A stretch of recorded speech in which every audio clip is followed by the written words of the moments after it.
Estaba diciendo de que para hacerles recordar, en algunos textos decimos, hasta ahora se dice cabeza, pero otro se llama neuro, que va a contener al cráneo, como la cavidad craneal, la cavidad craneal cerrada. Esa es una cavidad cerrada, ¿cierto?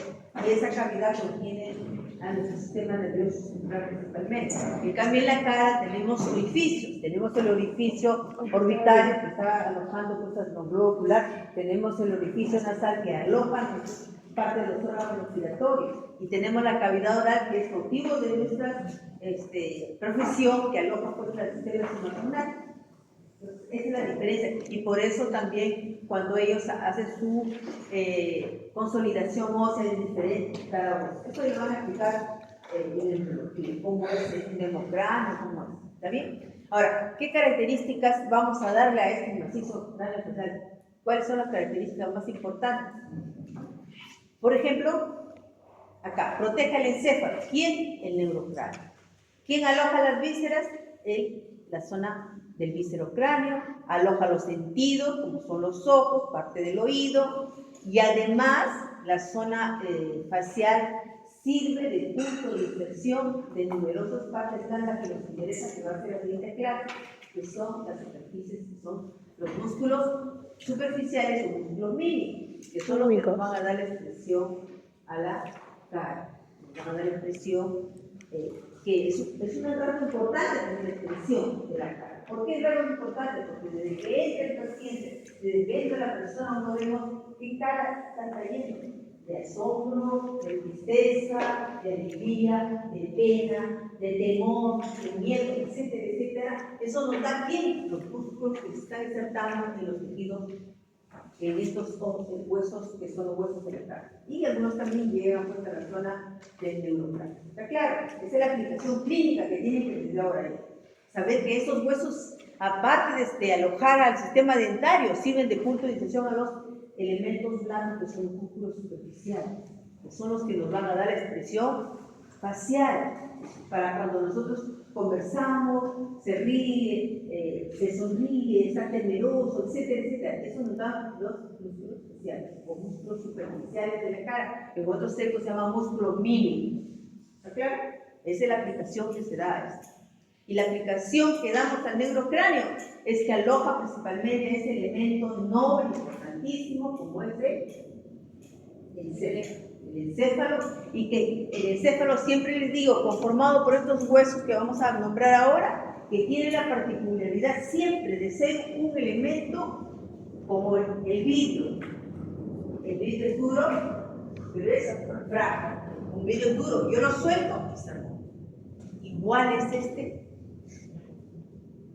Por eso que los motociclistas y otras tienen que usar un casco cuando, justamente ayer me enteré de un caso de un colega, escuchaste, justamente, del amor. Entonces, ¿cuán importantísima es proteger este elemento noble? Es duro, sí, a veces hay medidas para poder proteger este elemento noble. Seguimos. Entonces, los huesos del cráneo. Tenemos pares e impares. Tenemos adelante el hueso frontal, impar atrás el hueso occipital, por dentro el hueso esfenoides. Y pares, el hueso esfenoides en ambos lados. No, también el esfenoides también es impar, el hueso temporal, el hueso parietal. Y suman 8 huesos del cráneo. En cambio, del viscerocráneo cara son 14 huesos. Siendo impar, la mandíbula, una sola, y el hueso que está en la parte, que es el hueso bóveda. Los demás son pares. 14 huesos en la cara y 8 huesos en el cráneo. ¿Está claro? Entonces, acá lo vemos en una vista externa y acá lo vemos en una vista, un corte sagital. ¿Sí? Podemos ver acá, por ejemplo, este hueso es el hueso etmoides, este que está acá. Acá parte del hueso esfenoides, es impar, y el otro impar es el hueso frontal, que está acá.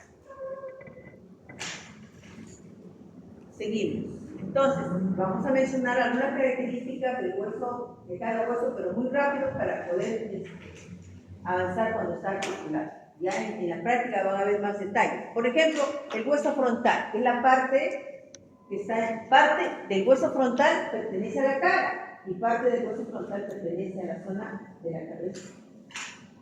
Entonces tenemos una zona netamente facial y una zona que pertenece a, que está ocupada por la ponderosis epicranial que aloja al cabello. Tenemos pues esta relación hacia la zona de la cara externa, hacia arriba, con los huesos parietales, y para este lado con los huesos temporales, y a la zona inferior con los huesos malares. Esta zona anterior o externa o cara externa de este hueso frontal va a presentar un elemento importante, como es un punto craniométrico. Vayan mencionando el punto glabela. El punto glabela que está encima de la raíz de la nariz o de la espina nasal anterior. Es una ligera eminencia, pero hay dos eminencias más laterales, las eminencias frontales. Y más atrás hay las eminencias parietales. O sea, esas eminencias algunos lo tienen más notorios, los famosos caballos, acá adelante el tratamiento, los más prominentes, la prominencia frontal, ¿cierto? Y en la zona inferior tenemos la parte inferior de esta que corresponde a la cavidad orbitaria. En la cavidad orbitaria tenemos pues esta apófisis orbitaria externa y una apófisis orbitaria interna. Esta se relaciona con el hueso malar. Y ustedes observan acá una cresta, es la cresta temporal. ¿Por qué se llama la cresta temporal? Porque la faceta que sigue acá va a formar parte de la fosa temporal. Por eso se llama cresta temporal, ¿sí? Tenemos entonces un agujero que puede ser perforado o puede estar ausente, como en este caso, que es el agujero supraorbitario que contiene alba supraorbitario, vena, arteria, iliaria, supraorbitaria. ¿Está claro? Es en forma muy sucinta. ¿Está claro? La eminencia frontal, que son dos laterales, la eminencia media, que es la glabela, la cavidad orbitaria, que tiene una apófisis que se relaciona con el hueso malar, acá con el hueso axilar superior también, esta cresta, que es la cresta temporal, que divide a esta zona en una fosa temporal. Y esta zona de acá, que es el borde parietal, que se relaciona con los dos huesos parietales. Si lo vemos desde el punto de vista de la parte inferior, ya vemos pues a la cavidad orbitaria, que tiene dos elementos importantes. Una fosita que está medial, que viene a ser la fosa troqulear, donde se aloja o se inserta la polea del músculo oblicuo mayor del lobo. Y una fosita lateral, que viene a ser la fosa lacrimal, donde se aloja la glándula lacrimal. ¿Sí? Luego en la parte medial está agujereado porque se presenta esta escotadura que se llama la escotadura etmoidal. Acá se articula con el hueso etmoides. Al articularse con el hueso etmoides, estas celillas frontales van a formar parte de las celillas etmoidales. Lo vamos a ver en el hueso articular. Ya hemos visto esta espina nasal anterior y esta apófisis orbitaria externa. ¿Está claro? Entonces aquí encontramos dos elementos que causan fosa troquear y fosa lacrimal, más la escotadura etmoidal, que es completada, o es, acá se articula con el hueso etmoides. Ese es el hueso etmoides que acabo de decir. Estoy empezando de delante hacia atrás, en la parte impar. Entonces, esta parte de acá del hueso etmoides, siempre lo comparo yo con una balancita. Una balanza que tiene una parte horizontal y una parte vertical. La parte vertical tiene una zona de cabeza muy sobresalida, que es la lámina cribosa, que es la apófisis cristagalli, esta apófisis cristagalli, y la parte interna es como una especie de una lámina muy filuda, muy delgadita, que es la lámina vertical o lámina perpendicular del etmoides. Luego a los costados, la zona horizontal viene a ser esta zona, es la lámina cribosa. Esta es la que va a calzar en lo que estaba viendo hace rato acá va a ir en este foto. Entonces, esa lámina cribosa que está calzando ahí va a permitir, porque está en la base del cráneo, va a permitir que el primer par de nervios, el nervio olfatorio, baje con sus filetes olfatorios a la zona superior de la raíz. por ahí baja el primer factor que permite que podamos oler. O sea, cuando uno huele, el sentido del oler sube todavía a la zona de la base de la nariz para poder percibir. O sea, porque por acá están bajando ese nervio, primer nervio, es el nervio olfatorio, que tiene una particularidad de captar, porque tiene entre ellos los olores, ¿sí? Con la apófisis que se haga pasar los filetes del primer par, también nervio olfatorio. A los costados tenemos lo que son lo que se llama, en algunos textos le llaman lámina rapidasa o forma de cubo, que tiene una cara externa. Esta cara externa, que mira para esta parte de acá, está formando parte de la cavidad auditaria. Y la parte interna forma parte de la cavidad nasal. Esta parte forma parte de la cavidad nasal, esta parte externa forma parte de la cavidad orbitaria, la cara interna. Entonces, aquí destaca estas dos estructuras importantísimas que pertenecen al etmoide, que es la cresta o concha nasal superior y la cresta o concha nasal media. ¿Existe una concha nasal inferior? Sí, es un hueso independiente. Y debajo de cada concha, hay un meato. El meato es un espacio. Entonces acá hay un meato superior, luego un meato medio y luego un meato inferior. Eso está a la parte interna, está mirando hacia la parte nasal. Esto de acá está hacia la zona orbital. Después tiene una apófisis unciforme que está hacia la parte externa, que se articula con los otros huesos que están en la base del cráneo. Esto le llaman masas laterales del etmoide. Si uno cortara aquí, estas masas laterales son como si fueran celdillas de celdas de abeja, más o menos, todas vueltas. Es muy poroso. ¿Usted me dijo? Son celdillas porosas. Permiten que ese hueso es muy frágil. Lo tenemos, no sé si ojalá podamos verlos ahora porque se van deteriorando a través de los años y se van rompiendo. Bueno, y cuando se articulan con los huesos frontal, vamos a ver dos orificios. El orificio etmoidal anterior y el orificio etmoidal posterior, por donde salen los nervios del mismo nodo, el nervio etmoidal anterior y el nervio etmoidal posterior. Luego tenemos el hueso esfenoide. El hueso esfenoide es uno de los huesos importantes. Dentro de cabeza son los dos huesos que quiero que dominen, el esfenoide y el esfenoide. ¿Por qué? Porque aquí es importantísimo, están elementos que van a formar parte de las ramas, van a pasar o salir las ramas del gémino, que es el quinto par. Entonces, tiene la forma de un murciélago, acá dos alitas menores, dos alitas mayores, este es su cuerpo, estamos viendo una vista de arriba hacia abajo, en el cuerpo, en la parte central, eso está esto que se llama la silla turca. La silla turca que aloja a la glándula pituitaria, apófisis, muy importante para el ser humano. Está rodeado por las dos alas menores, en las cuales podemos ver aquí en la zona anterior al conducto o canal óptico, el agujero óptico porque está saliendo del segundo par craneal, el nervio óptico. Luego tenemos otra escotadura que está entre el ala mayor y el ala menor. O sea, este cuerpo cuando se relaciona con el ala mayor forma una formaciones de varias cavidades. La primera es esta de acá, grande, que relaciona el ala menor con el ala mayor, la hendidura esfenoidal, por donde pasan más de 8 elementos. ¿Saben? Por ejemplo, ya hemos hablado del primer par, segundo par. Acá salen las 3 ramas del quinto 1. El nervio trigémino o quinto par tiene 3 ramas. Quinto 1, quinto 2 y quinto 3. Quinto 1 es el nervio optánico. Las 3 ramas del nervio optánico salen por acá. Nasal, frontal y laminal. Sale también el tercer par craneal o óculo motor. Sale el cuarto par craneal o nervio coclear.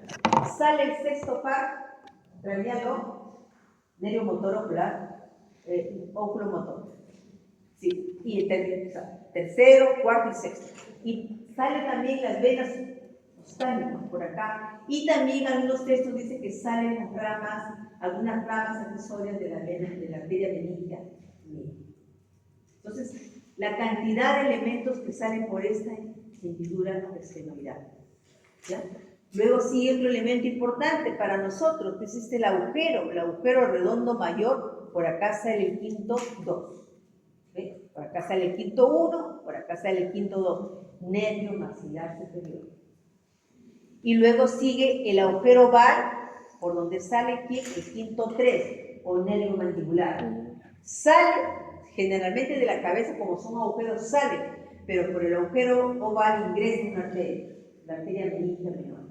Sale el nervio mandibular, ingresa la arteria meningia menor y la vena oval, por ese agujero. Luego tenemos el agujero redondo, el agujero redondo menor, de acá. El agujero redondo menor ingresa por ahí la arteria meningia media. Ingresa la arteria meningia media. ¿Ve? Todos los elementos importantes que tenemos acá. Y luego esta zona de acá, que es el conducto, un canal carotídeo por donde ingresa la arteria carótida interna. De tal manera que esa arteria carótida interna pasa en la parte lateral de la silla tuya. Esas son las cosas importantes que tienen que saber, sobre todo quinto 1, quinto 2, quinto 3, tienen que salir esos niños tempranos. ¿Está claro? Y aquí está escrito, y lo voy a dejar luego para que lo puedan leer, y lo puedan imprimir. Bueno. ¿Está claro, jóvenes? ¿Alguna? Sí. ¿Podría repetir dónde pasa el quinto 3? El quinto 3 pasa por este, miren, por este agujero, el agujero oval.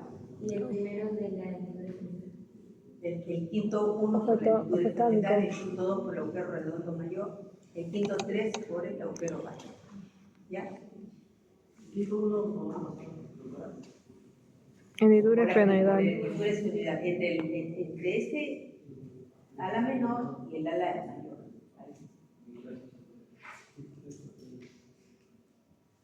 Mire, ya aquí se ve como un murciélago. Mire sus patitas, sus alas mayores y alas menores, y esta es su cara. En esta cara tenemos dos orificios que son importantísimos, que son los senos esfenoidales. ¿Ve? Si tiene una zona con un pico, que es el pico rostro, que termina hacia abajo, y las patitas vienen a ser las apófisis pterigoides, que tienen dos características. Miren, una patita más larga, que es la ala interna o medial, y esta es la ala externa de la apófisis pterigoides. Cuando se completa aquí esta zona que está sin ninguna hueso, que es la escrotadura pterigoidea, con un hueso que es el hueso palatino, conforma la apófisis pterigoides, la fosa pterigoides, que se ve por la parte anterior. Aquí en esa vista, aparte de ver el agujero redondo mayor que se ve, también se ve un agujero que está justo en la parte inferior, por encima de la base de la apófisis pterigoides, que es el agujero vidiano o conducto vidiano, por donde sale el van vidiano. Es otro elemento importante a tener en cuenta. Y pegado cerca de la zona medial hay otro conducto, que es el conducto pterigo-palatino o faringeo de Vogt, por donde sale también el van de Vogt. Entonces tenemos, se suma dos acá, el vidiano y el conducto pterigo-palatino, en esta zona. Luego tenemos hacia atrás, estamos viendo de delante, entonces atrás, frontal, etmoides, ahora estamos con esfenoides y ahora con occipital, que son impares. Si lo vemos de la parte externa, lo primero que nos llama la atención es el agujero occipital. Por ahí, como ustedes saben, pasa lo que es la médula y todas las estructuras, ¿sí? Luego tenemos que van a formar, bajando por el tronco encefálico, ¿sí? ¿Sí? Entonces estamos viendo aquí el agujero occipital y por delante del agujero occipital es esta formación cuadrilátera que se articula, ya en el plano articulado vamos a ver que se articula con el esfenoides. Esta articulación, esta porción basilar al articularse con el esfenoides es una sutura importante para detener el crecimiento anteroposterior de la cara. Más o menos se dice que a los 18 años ya se cierra eso, hacia adelante. Y en esta zona también tenemos a los costados estas formaciones en forma de huella de pie que vienen a ser los cóndilos del temporal, que se articula con la primera vértebra del cuello, la vértebra antes. Y que está pasando un estilete, lo ven acá, es una sonda que pasa por el agujero condilio anterior. Por ahí sale el 12º par craneal con nervio pulgoso mayor. Ya estamos mencionando varios pares craneales. Cuando vamos neuro, ya saben, ahorita están saliendo. Por el agujero condilio anterior sale el nervio 12º par craneal. Luego seguimos y vemos la zona, la concha o escama del occipital, donde destaca estos elementos transversales que son la línea nucal superior, también le llaman línea occipital superior, y la línea nucal inferior. Aquí se van a llegar a insertar los músculos más largos de la zona de la nuca, y acá se van a insertar los músculos más cortos o profundos de la nuca. Esto cuando hagamos nuca lo vamos a explicar. Luego tenemos una formación en forma vertical que viene a ser aquí, por ejemplo aquí, una protuberancia, la protuberancia occipital externa que viene a ser otro punto cronométrico llamado íneo. Con él, íneo, es otro punto. Y hemos visto un punto cronométrico acá, la vela, otro punto cronométrico acá es el íneo, en la protuberancia occipital externa. ¿Sí? Eso para destacar en la parte, digamos, externa. Luego aquí en esta parte basilar hay una formación, una elevación que se llama tubérculo faríngeo. Acá se inserta la aponeurosis del peristafilino externo, en esta zona de acá. ¿Ya? Es esto. Vemos por la cara interna. Por la cara interna, por fuera es convexa, ahí están viendo. Por dentro es cóncavo. Y así como se ve la protuberancia occipital externa, también se ve una protuberancia occipital interna. ¿Ven? Pero acá hay un canal o una formación que va a dividir en cruz a 4 fosas, ¿sí? Este es un seno o una cavidad lateral o transverso, y más esta cresta occipital va a dividir en 2 fosas. En las 2 fosas superiores va a estar alojados los lóbulos occipitales. En las 2 fosas inferiores van a estar alojados las fosas cerebrales. O sea que acá están las fosas para el cerebelo, y acá están las fosas para alojar a los lóbulos del occipital. ¿Está claro? Bueno, se ve igual, se ve el agujero occipital y se ve la porción basilar, que les dije que se articula con el esfenoide formando una articulación esfenooccipital muy importante en el crecimiento antero-posterior de la cara. Y bueno, tiene forma, se articula pues a los costados con el hueso parietal, con la zona mastoidea y acá con el hueso esfenoide. El hueso parietal es uno de los huesos más fáciles. Más fácil, pues, es llano, por fuera solamente, en la parte externa, además es mucho más regular, sus caras y todo. Por ejemplo, la parte superior se articula con su homólogo y forma, por ejemplo, el borde sagital forma la sutura biparietal, o sutura sagital. Hacia adelante se articula con el frontal, hacia atrás con el occipital y hacia la parte inferior con el temporal. Acá destaca en esta zona lateral, aparte de esta eminencia temporal, destaca esta zona rugosa que va a formar parte de la fosa temporal. Acá está la línea temporal inferior y la línea temporal superior. En la línea temporal superior se inserta la aponeurosis del músculo temporal, que es un músculo mastigador que vamos a ver después. Y en la parte inferior se inserta el músculo temporal propiamente dicho. Claro, en la superior se articula la aponeurosis del músculo temporal, en la inferior se inserta el músculo temporal. Internamente nos interesa en la parte de antero-inferior, esta zona del ángulo. ¿Por qué? Porque ahí las huellas dejan una arteria, que es la arteria meningia media. ¿Recuerdan que acabo de decir por dónde ingresa la arteria meningia media? Acabo de decir, por el agujero redondo. La arteria meningia media ingresa por la arteria meningia y da muchas ramas y forma la famosa hoja de higuera. Y por eso mencioné que por el hidroesfenoidal se dice en unos textos que algunas ramas de esta meningia media ingreso de por el video que acabo de decir. Y en la parte de la estructura sagital están las huellas que dejan los corpúsculos de Paccioni, que son en realidad son elementos que vienen desde la biología saranoidea, que probamos nosotros en el vamos a dar cuenta que son corpúsculos que dejan huellas ahí, formando los famosos corpúsculos de Paccioni, en la zona de la parte sagital, de la estructura sagital. Este es el hueso temporal, es otro hueso que quiero que tengan que dominar, porque acá también está un elemento importante del sujeto. Bueno, tiene tres partes, la parte escamosa, la parte mastoidea y la parte petrosa. Externamente vemos las tres partes. De la parte escamosa sale esta formación que se llama la apófisis cigomática, que se une con el hueso malar y con el hueso maxilar superior, malar más propio, y forma el arco cigomático. Nosotros podemos tocarnos el arco cigomático, sí, delante del trago de la oreja yo me puedo tocar mi arco cigomático, ¿sí? Uno lo puede tocar externamente, ¿sí? Entonces, por encima de este arco cigomático está la región temporal, la fosa temporal, y por debajo va a formar parte ya de la relación que tiene con la fosa que está debajo, que viene a ser la fosa cigomática. Bueno, acá destaca en la zona de petrosa, destaca este agujero llamado conducto auditivo externo, destaca por delante una cavidad muy cóncava, importantísimo, que forma parte de la articulación temporomandibular, ATM, que es la cavidad glenoidea.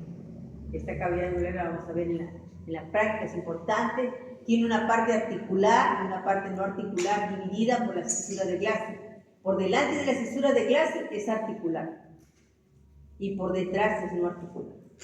O sea que los movimientos mandibulares se van a dar solamente en este trayecto de aquí.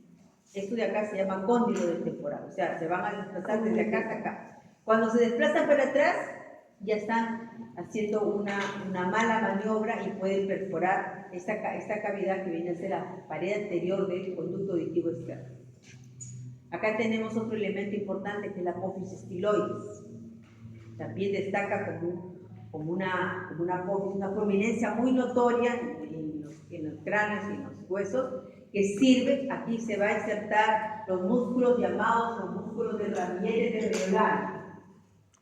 Los músculos llamados ramillete, estilo yoideo, estilo globo y estilo faringe. Los tres músculos del ramillete alveolar se insertan acá, en el apófisis estiloides. Luego tenemos la apófisis mastoides, que es grande, que está hacia la parte posterior. Destaca esta zona posterior un surco, que se llama la ranura digástrica, donde se inserta un músculo que viene desde del piso de la boca, que va hacia atrás, uno de sus dientes, que se llama vientre posterior del digástrico. Por eso se llama ranura. Acá se inserta la ranura digástrica, el vientre posterior del digástrico.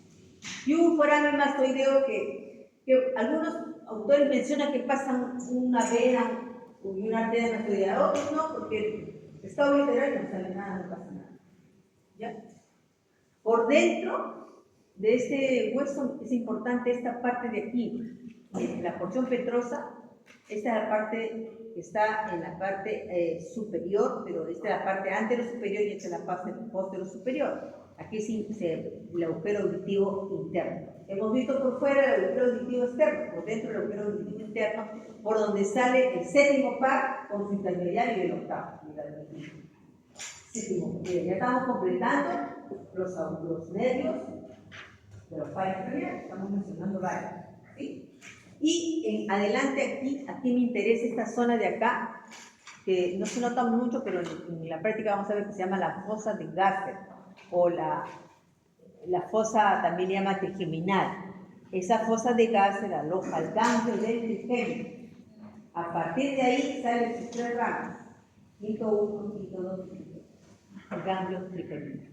¿Ya? Eso es importante que tengan en la parte interna de la zona petrosa. Por dentro también estamos viendo la apófisis estiloides, el foramen mastoideo. Entonces, así, a grandes rasgos, lo más importante es, cuando yo estudio ya estudié todos los huesos, sí, tal. Entonces, para mí, es más fácil cuando lo estudian separados, porque cuando ya los juntos, lo reconozco. Entonces, ¿qué se hace para poder estudiar? Se hace un corte convencional en el punto glabela y el punto íñeo, por eso le mencioné los dos puntos al inicio. ¿Dónde queda, doctora? Adelante, la glabela y en la protuberancia. Trazo un corte y por encima se llama bóveda craneal, porque va a ser una base craneal. O calota craneal también le llaman. Entonces, todo lo que está encima, hay huesos del cráneo y una partecita en la parte, huesos del cráneo y una parte queda en la base. Entonces, cuando hacemos eso,